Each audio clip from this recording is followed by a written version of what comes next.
Picture this. You bought your Hyundai brand new, you follow the maintenance schedule in the owner's manual to the letter, and you still end up standing in a service bay, listening to an advisor explain why your engine is burning oil or your transmission is shifting rough at 80,000 miles. It happens more than most owners realize, and it is not because the manual is wrong. It is because the manual gives you the minimum, not the maximum.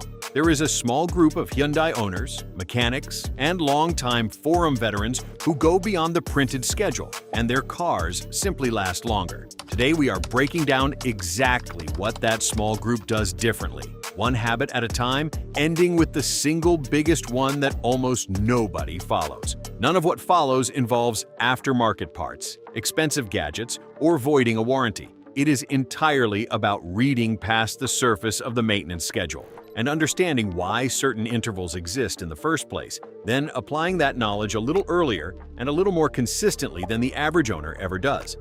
Trick number 1. Changing the transmission fluid. Hyundai calls lifetime.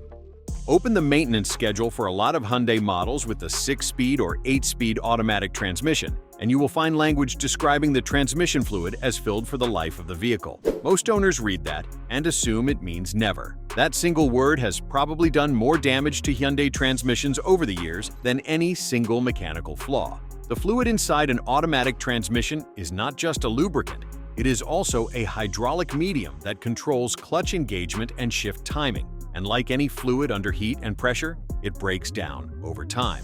Owners who never touch it often start noticing hesitation on the 1-2 shift, a flare during acceleration, or a hard clunk into gear around the 70 to 90,000 mile mark, right when the fluid has been silently degrading for years. Mechanics who specialize in Hyundai and Kia products, which share transmission architecture across many models like the Sonata, Elantra, Tucson, and Santa Fe, have quietly recommended for years that owners do a fluid drain and refill somewhere between 45 and 60,000 miles, regardless of what the book says. This is not a full flush with a machine, which can actually dislodge debris and push it into places it should not go on an older transmission.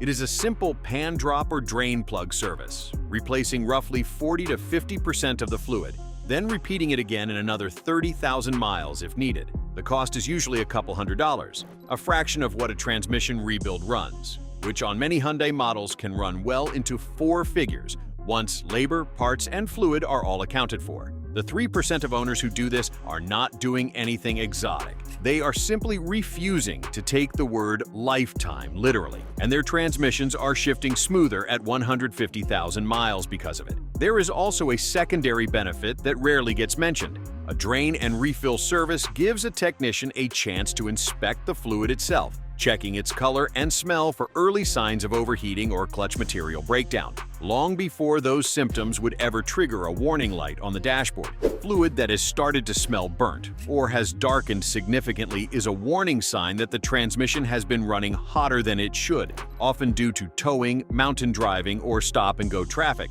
And catching that early gives an owner the chance to address a cooling issue before it turns into a far larger repair bill, involving the entire transmission. Trick number 2. Cleaning carbon off the intake valves before it becomes a problem. If your Hyundai has a direct injection engine, and most modern ones do, including the Theta and SmartStream families found in the Sonata, Santa Fe, Tucson, and Elantra, there is a maintenance issue built into the design of direct injection itself that almost no owner is warned about. In a traditional port-injected engine, fuel sprays directly onto the back of the intake valves, and the detergents and gasoline naturally keep those valves clean. Direct injection sprays fuel straight into the combustion chamber instead, which improves power and efficiency, but it means nothing is washing the intake valves anymore. Over time, oil vapor from the crankcase ventilation system settles on those valves and bakes into a hard carbon layer. Enough buildup and you start seeing rough idle, a slight loss of power, and in some cases a check engine light for a lean misfire that has nothing to do with the spark plugs or coils, since the airflow restriction created by carbon buildup on the valves can throw off the fuel trims the engine computer relies on to calculate the correct air-to-fuel ratio. Dealerships often quote a walnut shell media blasting service to clean this, which manually blasts soft walnut shell granules against the valves to knock the carbon loose without damaging the metal, and it typically runs between $300 and $500 depending on the shop and the engine layout. The trick that a small percentage of owners use is catching this early, before the buildup gets thick enough to affect drivability, by having a technician do a visual bore scope inspection around 60,000 miles, a service that usually costs under $100 and simply involves a small camera through the intake to look at valve condition. If the buildup is light, sometimes a fuel system cleaning additive and a few hundred miles of highway driving is enough to slow the accumulation. Catching it early means you might never need the expensive walnut blasting service at all, and your engine keeps breathing the way it did when it was new. Driving habits play a role here too. Owners who almost exclusively drive short trips around town, never letting the engine reach full operating temperature for extended periods, tend to see faster carbon buildup than owners who regularly take longer highway drives, since sustained higher temperatures help burn off some of the lighter oil vapor deposits before they harden. It is not a reason to avoid short trips, but it is a reason to occasionally give the engine a longer, steady highway run when possible, and to take carbon buildup seriously as a real maintenance item, rather than an abstract concern that only affects other people's cars. Trick number 3, letting a turbocharged engine cool down before shutoff. Hyundai has leaned heavily into turbocharged engines over the past several years, from the 1.6-liter turbo in the Elantra N-Line and Tucson to the 2.5-liter turbo in the Santa Fe and Sonata N-Line. Turbochargers spin at extremely high speeds, sometimes over 100,000 revolutions per minute, and they run hot enough to glow. That heat is carried away partly by engine oil circulating through the turbo's bearings. The problem comes when a driver pulls into the driveway after a hard highway run or a long uphill climb and immediately shuts the engine off. The oil supply stops instantly, but the turbo housing is still radiating intense heat, and whatever oil is sitting in the bearing passages at that moment can start to cook and form varnish or carbon deposits right there in the turbo's oil feed line. Over years of this habit, those deposits restrict oil flow, and a turbo that should last well past 150,000 miles starts making whining noises, or, in worst cases, fails outright. The fix costs nothing and takes about 30 to 60 seconds. After hard driving, especially highway merges, mountain grades, or spirited acceleration, let the engine idle for a short cool-down period before shutting it off. Most newer Hyundai turbo models also use a water-cooled turbo housing that continues circulating coolant even after shutdown specifically to manage this. But that system works best when paired with the habit of not shutting off the second you park after aggressive driving. It is one of the simplest habits on this list, and it is also one of the most commonly ignored because most drivers have no idea a turbocharger even needs this kind of consideration. Using a full synthetic oil rated for turbocharged applications matters here too, since synthetic oil resists the high heat inside a turbo's bearing housing far better than a conventional blend, maintaining its lubricating film even under the kind of sustained heat a turbocharger generates. Most Hyundai turbo models already require full synthetic from the factory, but owners who have oil changes done at quick service shops should always confirm the correct specification is being used, rather than assuming any bottle-labeled synthetic is an appropriate match for a turbocharged engine. Trick number 4, protecting the battery terminals before corrosion starts.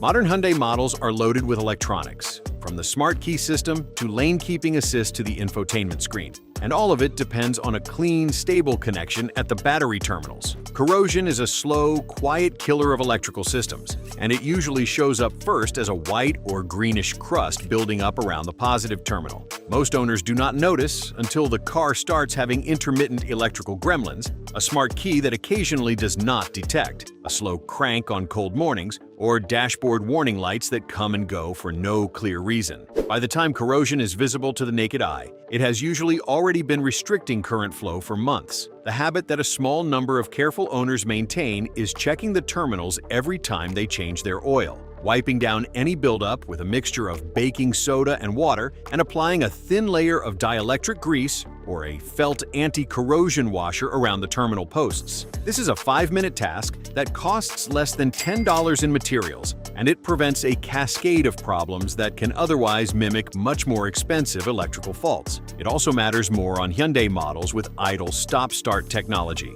since that system cycles the battery far more aggressively than a conventional setup, putting more demand on a clean, low-resistance connection every time the engine restarts at a stoplight. It is worth noting that many Hyundai models with stop-start also use an absorbed glass mat battery rather than a conventional flooded lead-acid battery, which is more sensitive to a poor charging connection and tends to degrade faster if it is constantly being asked to compensate for corrosion-related voltage drop. Replacing an AGM battery costs meaningfully more than a standard battery, which makes the 5-minute terminal check even more worthwhile as cheap insurance against an early and unnecessary replacement. Trick number 5. Servicing the cabin air filter and evaporator, not just the engine filter. Ask most Hyundai owners when they last changed their engine air filter, and a fair number will know the answer. Ask about the cabin air filter, and the response is usually a blank stare. The cabin filter sits behind the glove box and cleans the air that flows through the heating and air conditioning system before it reaches you. And it also protects the blower motor and evaporator core from debris, leaves, and dust. When it gets clogged, which typically happens faster than most people expect in dusty climates or high pollen regions, the blower motor has to work harder to push air through, shortening its lifespan. And the reduced airflow across the evaporator core can allow moisture to sit longer than it should, which is the perfect environment for mold and mildew growth. That is where the musty smell coming from Hyundai air conditioning systems usually originates. And once mold takes hold in the evaporator housing, it is a far more expensive and invasive job to remediate than simply swapping a $20 filter every 12 to 15,000 miles. The 3% of owners who stay ahead of this replace the cabin filter at every other oil change without waiting for a smell or a warning light. And many also run the air conditioning system on the recirculation setting for a few extra minutes after every drive during humid weather, which helps the evaporator dry out completely before the car sits parked. It is a small habit that protects both air quality inside the cabin and the mechanical components tucked behind the dashboard that are expensive to access once something fails. On models where the cabin filter housing is tucked in an awkward spot behind the glove box, some owners skip this service simply because it feels more involved than it actually is. But in most Hyundai models, it takes less time than checking tire pressure once you know where the release tabs are located. And there are widely available guides specific to each model showing the exact steps. Trick number 6. Shortening the oil change interval on direct injection turbo engines. This is the habit that almost nobody follows, and it is also the one with the biggest real-world impact. Hyundai's own maintenance schedule includes a severe service interval, typically recommending oil changes every 5,000 miles rather than the standard 7,500 to 10,000 mile interval. For vehicles that experience frequent short trips, stop-and-go city driving, extended idling, or towing, the overwhelming majority of owners never actually read the severe service criteria closely enough to realize their own driving pattern qualifies. If you mostly drive short distances under 10 miles, live somewhere with hot summers or cold winters, or spend a lot of time idling in traffic, you likely meet the criteria for severe service, even if nothing about your daily routine feels unusual. This matters even more on Hyundai's turbocharged direct injection engines, which run hotter and place more thermal stress on oil than a naturally aspirated engine does, breaking down the oil's protective additives faster. This is directly tied to the well-documented history around Hyundai and Kia's Theta 2 engine family, which saw connecting rod bearing wear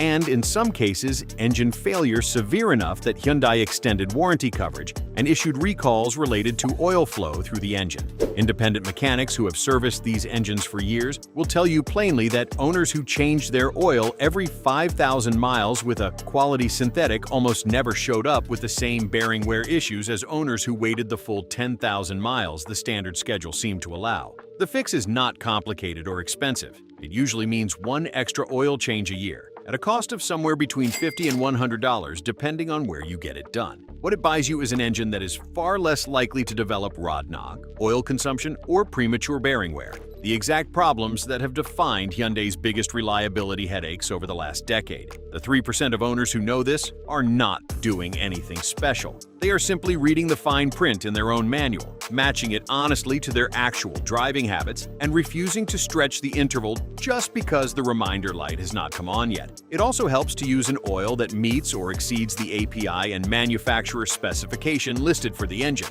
since not every bottle labeled synthetic on a store shelf carries the same additive package, and the cheapest option is not always formulated to handle the thermal demands of a modern turbocharged direct injection engine. A few extra dollars spent on the correct specification, combined with a shorter interval, gives that engine the best realistic chance of avoiding the bearing and carbon-related issues that have defined this engine family's reputation.